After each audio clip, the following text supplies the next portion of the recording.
स्वागत है आपका जी राजस्थान पर। मेरा नाम है हार्दिक दवे और चलिए बुलेटिन में सबसे पहले बात करते हैं विधानसभा की कार्यवाही की।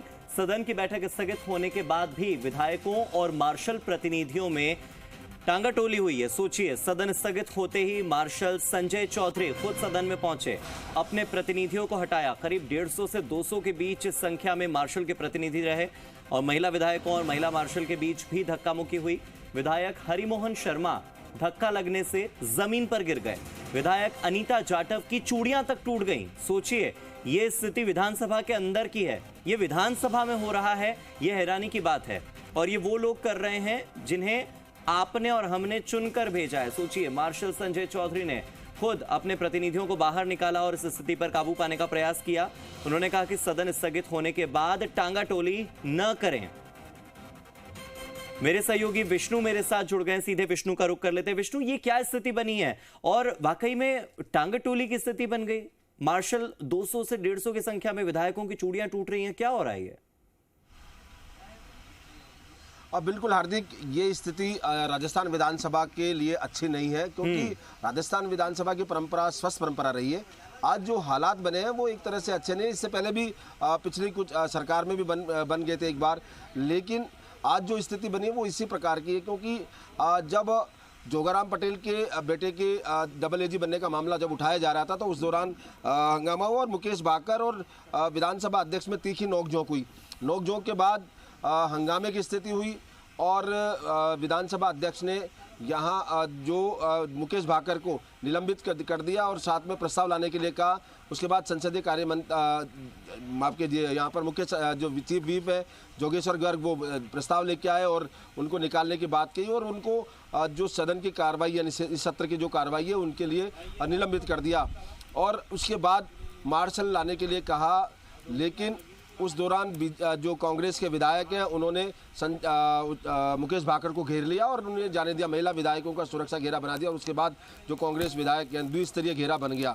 मार्शल आए लेकिन वो नहीं कर पाए और उसके बाद विधानसभा स्थगित करनी पड़ी। फिर विधानसभा की कार्रवाई आधा घंटे बाद शुरू हुई तो सभापति ने आते ही फिर जब शोरगुल और हंगामा शुरू हुआ तो उसके बाद फिर स्थगित कर दी। फिर तीसरी बार जब कार्रवाई शुरू हुई उस दौरान श्रीचंद कृपलानी का नाम पुकारा गया, वो बोलने के लिए उन्हें कहा गया, लेकिन वो उन्होंने कहा कि हंगामे में किस तरह कैसे बोलूं। तब उनसे फिर कहा गया कि आप अपनी बात रखिए। वो जब अपनी बात रख रहे थे तो उस दौरान फिर एक बार विधानसभा की कार्रवाई जो है वो स्थगित करने से पहले जो सभापति थे संदीप शर्मा, उन्होंने कहा कि मिस्टर मुकेश भाकर आप बाहर निकलिए, आपको आसन से व्यवस्था दी गई है, आप सदन से बाहर निकलिए।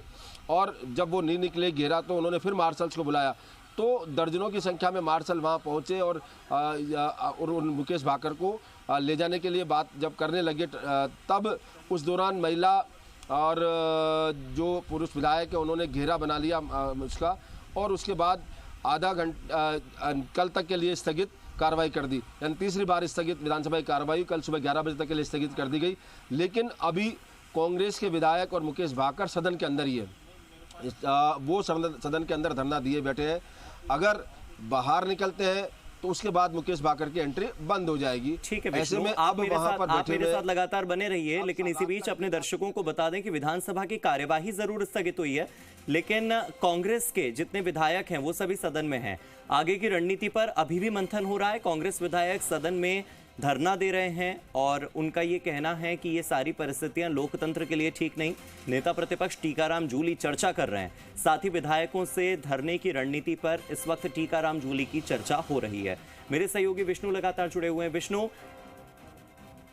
विष्णु का हम रुख करें उससे पहले आपको ये बता देते हैं कि अभी जो सदन में माहौल है वो काफी गहमा गहमी का है और सदन स्थगित होने के बाद टांगाटोली न करें ये अपील करनी पड़ रही है। आप सोचिए, मार्शल संजय चौधरी ने खुद अपने प्रतिनिधियों को बाहर निकाला और उसके बाद ये सब हुआ।